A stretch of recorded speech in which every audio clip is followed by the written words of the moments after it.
survivors of the infected. In light of the collapse of European governments due to the ongoing infection crisis, the new Commonwealth of the Rhineland extends an invitation to join our newly established order.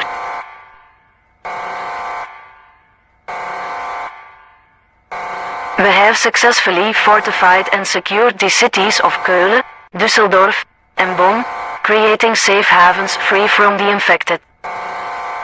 To become a citizen, make your way to one of these fortified cities.